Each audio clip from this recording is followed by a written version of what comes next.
Hello मंडळी, माऊली veg किचनमध्ये आपलं स्वागत आहे। चला, आज मी दाखवणार आहे क्रिस्पी सँडविचेस। इन्ग्रेडियंट्स स्क्रीनवर दाखवलेला आहे। चला तर बनवायला घेऊया। एका पॅनमध्ये मी 2 चमचे तेल घातलेलं आहे। त्यामध्ये मी जिरे, बारीक कापलेला कांदा, बारीक कापलेली हिरवी मिरची फ्राय करून घ्यायचे। त्यानंतर त्याच्यामध्ये मी अद्रक लसूणची पेस्ट, सगळे मसाले टाकलेले आहेत। हिंग पण टाका तुम्ही। त्यानंतर मी उकडलेले बटाटे मॅश करून त्याच्यामध्ये टाकलेत। ही भाजी आपली रेडी होणार आहे। त्यानंतर चवीनुसार मीठ, कोथिंबीर टाकून घेऊया। हिरवी मिरची बनवण्यासाठी मी कोथिंबीर, पुदिना, अद्रक, लसूण, जिरे आणि थोड्याशा डाळ घेतलेल्या आहेत। मीठ टाकायचे चवीनुसार। चटणी रेडी आहे।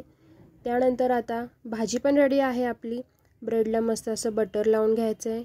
ती आपण बनवलेली हिरवी चटणी लावायची आहे, भाजी लावायची आहे आपल्याला।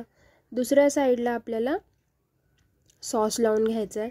त्यानंतर मस्त हे ब्रेड असे शेकून घ्यायचे, दोन्ही साइडून क्रिस्पी होईपर्यंत शेकायचे।